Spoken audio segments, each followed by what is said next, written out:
Channel 7ရုပ်သံလိုင်းကိုကြည့်ရှုအားပေးနေကြတဲ့အားစားဝါနာရှင်ပရိသတ်များအားလုံးပဲမင်္ဂလာပါမြာ။ကြာခင်ချိန်တွင်းမှာဆိုရင်တော့33ချိန်မြောက်ထိုင်းစီကိန်းမြို့သားဘောလုံးပြိုင်ပွဲရဲ့ဘောလုံးပွဲစဉ်အဖြစ် VNL တင်တဲ့ထိုင်းအသင်းတို့ကတော့ကြာခင်ချိန်တွင်းမှာစတင်ပြီးတော့ရှင်မင်ကစားသွားကြတော့မှလည်းဖြစ်ပါတယ်။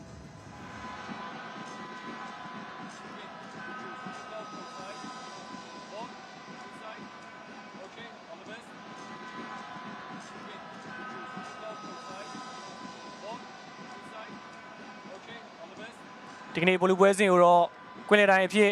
ဝန်ရတီဖရက်ကတောင်ယူကန်နေသွားမှာလည်းဖြစ်ပါတယ်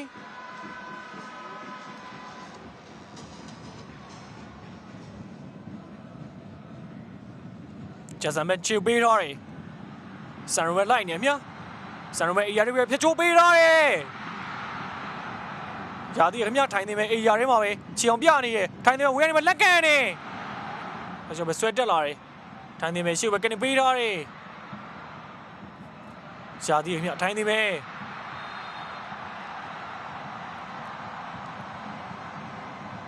ဒီချိန်မှာတော့ကွင်းလယ်နိုင်ရတော့ထိုင်းသင်းကိုပြည့်တယ်မောတပတ်ပေးခဲ့လည်းဖြစ်ပါတယ်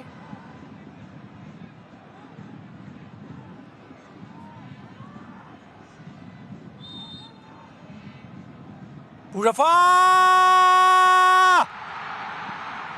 ကိုရခင်ဗျကျွန်တော်စောပိုင်းတင်ဆက်ခဲ့တဲ့အတိုင်းပဲဘူရာဖာတော့ဆိုပါရရှိလာတဲ့ပြည့်တဲ့မောကနေတစ်ဆင့်ထိုင်းသင်းတွေဥဆောင်ကိုတော့သူ့ကိုပေးနိုင်ခဲ့လည်းဖြစ်ပါတယ်ထိုင်းသင်းရဲ့ပြည်သက်တွေရှေ့မောက်မှာသူတို့ပြည်သက်တွေကျင်းနေစင်မဲ့တွင်းကိုတကူတော့ဘူရာဖာပြည့်တဲ့မောကနေတစ်ဆင့်သူ့ကိုပေးနိုင်ခဲ့လည်းဖြစ်ပါတယ်နေရှာသင်းနဲ့ပွဲစဉ်မှာတော့လည်းပြည့်တဲ့မောကနေတစ်ဆင့်သူ့ကိုပေးနိုင်ခဲ့တဲ့ဘူရာဖာဒီချိန်မှာလည်းထပ်ပြီးတော့ပြည့်တဲ့မောကနေတစ်ဆင့်တင်းကိုဖြစ်ပြောင်းလဲပေးနိုင်ခဲ့လည်းဖြစ်ပါတယ်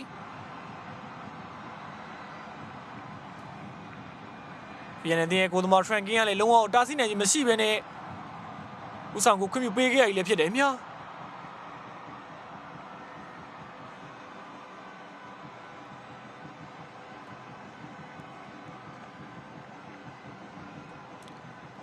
အင်ရှင်ထိုင်းတွေကတော့သူတို့ရဲ့ပြည်သက်တွေရှေ့မောက်မှာ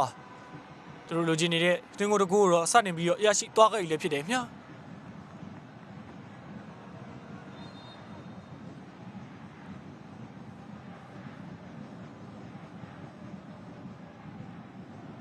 ကျွန်တော်ထိုင်းနေပဲပြန်ရောက်သွားတယ်ထိုင်းနေမယ်ရှေ့ပဲပေးထားတယ်ဆန်ရိုမဲဝေးရနေပဲလက်ကန်နေပြန်တဲ့ကန်စစ်ကစားသမားနဲ့ထိပြီးတော့ကိုယ်ရဲ့ဝင်မလို့ဖြစ်သွားခဲ့ရလည်းဖြစ်တယ်မြာဒီချိန်မှာတော့ VNL တဲ့ကစားကိုသမား training ရပဲပြန်ပြီးတော့ဟန်တာနိုင်ကြလို့ပါ training နေနဲ့ဆိုပါဘောလုံးဟန်တာမနိုင်ခဲ့ဘူးဆိုရင်တော့ VNL တဲ့ဒုတိယမြောက်ဦးဆောင်ကိုလည်းခွင့်ပြုပေးခဲ့ရမှာလည်းဖြစ်တယ်မြာ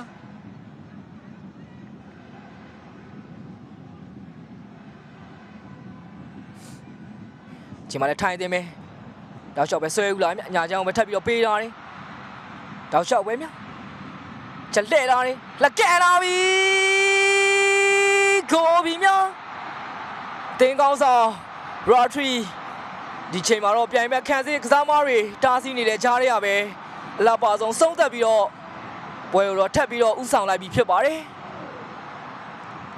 စော်ပိုင်းကအသွင်ကိုတစ်ခုနဲ့အတူဥဆောင်ထားတဲ့ထိုင်တင်ဒီချိန်မှာတော့နောက်ထပ်ဥဆောင်ကိုတစ်ခုနဲ့တူပွဲကိုတော့ထပ်ပြီးတော့ပြတ်သားစွာဥဆောင်နိုင်ခဲ့ပြီဖြစ်ပါတယ်။ခန်းစစ်ကနေတိုက်စစ်တီထောက်လျှောက်လိုက်ပါပြီးတော့ဒီချိန်မှာတော့ရာထရီဆက်ဆန်တိုင်မြန်တိုက်စစ်ကိုတော့အကောင်းဆုံးသုံးချပြီးတော့ဗီနန်သင်းရဲ့ဟာကွက်ကိုတော့အကောင်းဆုံးခြေပြသွားနိုင်ခဲ့ပြီဖြစ်ပါတယ်။ဒီချိန်မှာတော့ရာထရီရဲ့ကန်ချက်ကအတော်လေးကောင်းမွန်ခဲ့ပြီးတော့ဗီနန်သင်းကိုသမားရဲ့အညာဘက်ဂိုးထောင်ကိုတော့တနက်မတ်ဝင်ရောက်သွားခဲ့တာဖြစ်ပါတယ်။ဒီနေ့မှာအသင်းကောင်းဆောင်လက်ပတ်နဲ့အတူကောင်းဆုံးခြေစမ်းတစ်ခုကိုတော့ရာထရီဒီနေ့မှာစတင်ပြီးတော့ပြသနိုင်ခဲ့ပြီဖြစ်ပါတယ်လက်ရှိတွင်းကိုကြောင့်ဗီယက်နမ်သင်းရဲ့ပြန်လာနိုင်ခြင်းကတော့အတော်လေးဖိအားများသွားခဲ့ပြီဖြစ်ပါတယ်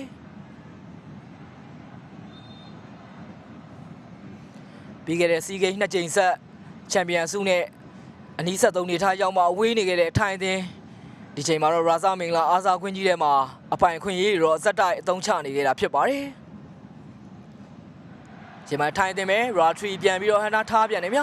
ညာချမ်းလေးပဲရှေ့ကိုထပ်ပြီးတော့မပေးတော့တယ်တောက်လျှောက်ပဲမြထိုင်တင်မယ်အိမ်တိုင်းဝင်လာပြီဒီမှာလည်းထိုင်တင်မယ်ကကနာရှေ့ထပ်ပြီးမျောပေးရတယ်အိမ်တိုင်းဝင်လာပြီဆန်ရိုလက်ကဲလာပြီ ဗီနန်တင်မဲ့အေးရတော့ထပ်ပြီးတော့ဖြတ်ချိုးပေးထားတယ်ငွေရင်တင်ဘက်လက်ကန်လာပြီထိုင်းတင်ခန်းစင်းနဲ့ပဲပြန်ထိတယ်မြောဦးစင်တော့ထိုင်းတင်မဲ့တံမြတ်တိုက်စစ်ပြန်ပြီးတော့စလာပြီဖြစ်ပါတယ်ထိုင်းတင်မဲ့တောက်လျှောက်ပဲဘယ်ချမ်းနေပဲရှုံမျောပေးရတယ်တောက်လျှောက်ပဲလိုက်နေတယ်မြောဘူရာဖာနောက်လည်းပြန်တွဲဖို့ကြိုးစားအောင်မှာတော့ဗီယက်နမ်တင်းရဲ့ကစားသမားနဲ့ထိပြီးတော့လက်ပစ်ဘောထိုင်းတင်းကအမြောက်ခွင့်ရရှိမှာဖြစ်ပါတယ်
ငွေတင်ဘက်လက်ကန်လာပြီ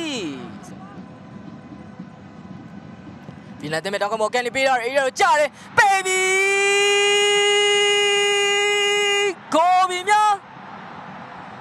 ဒုတိယပိုင်းပြန်စပြီလို့15မိနစ်အကြာမှာပဲဗီနန်တင်ကတော့လိုအပ်နေတဲ့ခြေပါကိုနှစ်ခိုးလုံးကိုတော့ပြန်လဲရှာဖွေသွားနိုင်ခဲ့ပြီဖြစ်ပါတယ်ပွဲရဲ့တမဟုတ်ချင်းပြောင်းလဲနေတဲ့အပြောင်းလဲတွေကတော့ဒုတိယပိုင်းမှာအတော်လေးစိတ်လှုပ်ရှားဖို့ကောင်းအောင်ကိုမြင်တွေ့ထားခဲ့ရတာဖြစ်ပါတယ်ပထမပိုင်းမှာထိုင်းအသင်းကိုဦးဆောင်ကိုနှစ်ကိုခွင့်ပြုထားခဲ့ရတာကြောင့်ဗီယက်နမ်အသင်းရဲ့ဒီနေ့ပွဲစဉ်ပြန်လာနိုင်ခြေကအတော်လေးနှဲပါခဲ့ပြီလို့ထင်ထားရတဲ့အနေအထားတစ်ခုမှာပဲဒုတိယပိုင်းမှာဗီယက်နမ်အသင်းရဲ့ပြန်လာမှုကတော့အတော်လေးချီးကျူးဖို့တော့ကောင်းနေခဲ့တာဖြစ်ပါတယ်ဒီချိန်မှာလည်းထိုင်းအသင်းရဲ့ကစားသမားတွေပြည်ထမောခွင့်ပြုပေးဖို့တောင်းဆိုနေတဲ့ကြားထဲရပဲကွင်းလယ်တိုင်ကတော့ဒီချိန်တွေမှာသွင်းကိုဖြစ်တော့ပြောင်းလဲထားခဲ့တာဖြစ်ပါတယ်မြင်တွေ့ရတဲ့အနေအထားတစ်ခုကတော့ဗီယက်နမ်အသင်းရဲ့တောက်ကံပေါ်ပေးဖို့မှုကထိုင်းအသင်းရဲ့ကစားသမားချူသွန်းဝါရစ်နဲ့ထိပြီးတော့ဂိုးထဲကိုတော့ဝင်ရောက်သွားတဲ့အနေအထားမျိုးမှာတော့ရှိနေခဲ့တာဖြစ်ပါတယ်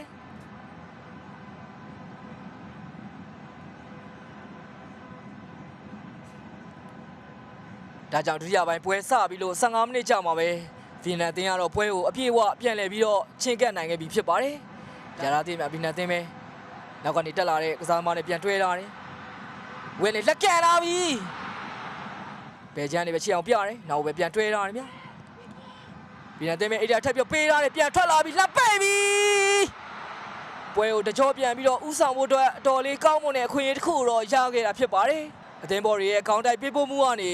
ထိုင်းအသင်းရဲ့ဂိုးပေါင်းနဲ့အတော်လေးနှီးကပ်တဲ့အနေအထားမျိုးမှာသွင်းကိုရသွားနိုင်လောက်တဲ့အခြေအနေကောင်းတစ်ခုကိုတော့ဗီယက်နမ်အသင်းပိုင်ဆိုင်ခဲ့တာဖြစ်ပါတယ်ဒါပေမဲ့လည်းကွင်းလယ်ကစားသမားငူရင်ဟွမ်ဘတ်သူရဲ့အဆုံးသက်ကတော့အန်အိုးပွဲကောင်းလောက်ကိုသမားဆိုအဝက်ရဲ့တဲ့ကိုတော့ကန်ပြီးသွားခဲ့တယ်မြာဗီယက်နမ်အသင်းမှာတော့ဘောကနေပေးတော့အရင်ကကောင်းတိုက်တယ်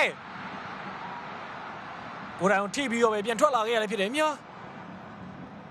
တောင်းငယ်မောကနေပဲချီပါကိုတကူတင်ယူနိုင်ခဲ့တဲ့ဗီယက်နမ်အသင်းဒီချိန်တောင်းငယ်ဘောမှာလည်းအပိုင်ခွင့်ရတရက်ကိုရရှိခဲ့ပြီးတော့ခေါင်းတိုက်ခဲ့ရမှာကိုယ်တိုင်ထိပြီးတော့ပဲပြန်ထွက်လာခဲ့ရတယ်ဖြစ်တယ်မြာ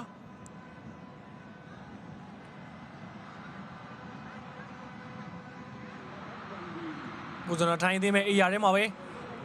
ဘူရာဖာဖြတ်ချိုးပေးထားတယ်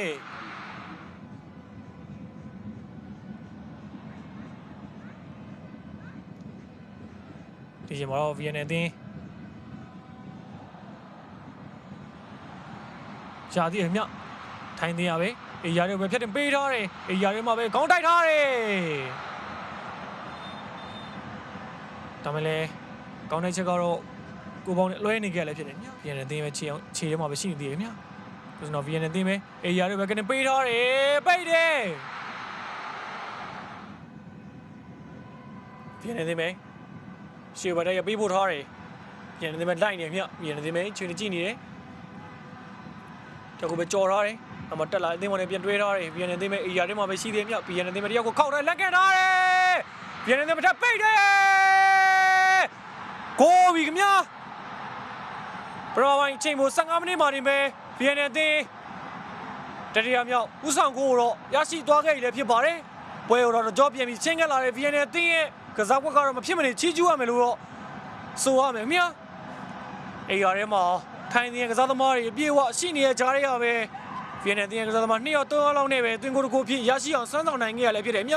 ဒါကြောင့်မလို့ VNL အသင်းကတော့ပွဲကိုပြန်ပြီးတော့တကြောပြန်ဦးဆောင်နိုင်ခဲ့ပြီလို့ဆိုရမှာလည်းဖြစ်ပါတယ်မြင်တွေ့ရတဲ့အတိုင်းပဲအေးရထဲမှာပြိုင်မဲ့အသင်းရဲ့ကစားသမားတွေအများကြီးရှိနေတဲ့ကြားပဲ VNL အသင်းရဲ့ကစားသမား3-4ယောက်ကပဲသွင်းကိုတစ်ခုဖြစ်ရရှိအောင်စွမ်းဆောင်သွားနိုင်ခဲ့ရလည်းဖြစ်တယ်မြဒီနေ့ချိန်မှာတော့ထိုင်းအသင်းရဲ့ခန့်စစ်ကတော့တကယ်ကိုမင်းကွန်းထုတ်လာစရာကောင်းအောင်ပဲပွဲရောက်နေခဲ့တဲ့အနေအထားတစ်ခုမှရှိနေခဲ့ရလည်းဖြစ်ပါတယ်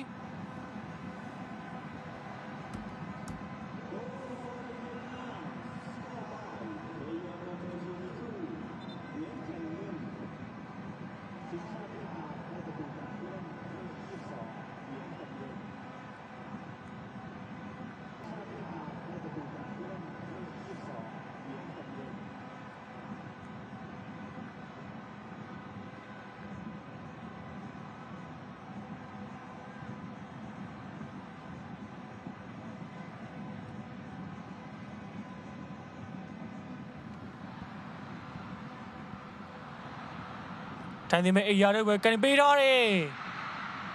VNL အသင်းပဲပြန်ပြီးရရှိသွားခဲ့တယ်ဖြစ်ပါတယ် VNL အသင်းပဲရှေ့ပဲကန်ပေးထားတယ်လိုက်နေမြ VNL အသင်းပဲ VNL အသင်းပဲတယောက်ကိုကြော်ထားရသေးတယ်မြလွတ်လွတ်ကျွတ်ကျွတ်ပဲ VNL အသင်းပဲခောက်ထားတယ်ရှေ့ပဲမြောက်လို့ပေးထားတယ် VNL အသင်းပဲလက်ကန်တယ်ထိုင်းသင်းရဲ့ခန်းစစ်မှာရှိနေတဲ့သမားနေတော့မလွတ်ခဲ့ရလည်းဖြစ်ပါတယ်ဘူရဖာပဲချီအောင်ပြနေမြဘူရဖာကိုရတယ်မြတနာဂရစ်ပဲဝေရနေပဲလက်ကန်တယ်နောက်ဆုံးမိနစ်နောက်ဆုံးစက္ကန့်အပိုင်းခြားမှာအဂျင်ထိုင်းနေရှေ့ဘောက်ကိုပြန်လဲရရှိပြီးအောင်ထင်ရတဲ့အခိုက်အတန့်လည်းဖြစ်ပါတယ်ဒါမှလည်းတနာဂရီရဲ့ကန်ချက်ကတော့ကိုပေါင်းနဲ့အနှင်းငယ်လွဲကွာသွားခဲ့ရလည်းဖြစ်ပါတယ်လက်ရှိချိန်မှာတော့အဂျင်ထိုင်းနေဒုတိယဆုနဲ့ကျင်းနေရဖို့တော့အတော်နီးစပ်နေလို့အဆိုရမှာလည်းဖြစ်ပါတယ်ထိုင်းနေမှာတော့ဘောပဲကနေပေးထားတယ်အရာတွေမှာပဲ VNL အသင်းကပဲပြတ်သားသောပုံစံနဲ့ရှင်းထုတ်ထားခဲ့ရလည်းဖြစ်ပါတယ်အားသာဝါနာရှင်ပြည်သက်များခင်ဗျာဝင်းဆိုရင်တော့33ရက်မြောက်ထိုင်းစီဂိမ်းမြို့သားဘောလုံးပြိုင်ပွဲရဲ့ချန်ပီယံကတော့ပေါ်ထွက်လို့လာခဲ့ပြီလည်းဖြစ်ပါတယ်လက်ရှိချိန်မှာတော့ VNL အသင်းက Asian ထိုင်းအသင်းကိုတုံကုန်2ဂိုးဆိုတဲ့ရလဒ်နဲ့အနိုင်ရရှိခဲ့ပြီးတော့33ရက်မြောက်ထိုင်းစီဂိမ်းမြို့သားဘောလုံးပြိုင်ပွဲရဲ့ချန်ပီယံအဖြစ်နဲ့တော့ပေါ်ထွက်လို့လာခဲ့ပြီလည်းဖြစ်တယ်ခင်ဗျာ Asian ထိုင်းအသင်းကတော့ဒုတိယဆုနဲ့ကျင်းနေခဲ့ရပြီးတော့ Asian ပြည်သက်ရဲ့ရှေ့မှာတော့လုံးဝကိုပဲအချက်တကွဲအကျိုးနဲ့တော့ဖြစ်ခဲ့လို့ဆိုရမှာလည်းဖြစ်ပါတယ်ကြည့်ရှုပေးကြတဲ့အားစားဝါနာရှင်ပြည်သက်တယောက်ချင်းစီကိုအထူးပဲကျေးဇူးတင်ရှိပါတယ်ခင်ဗျာ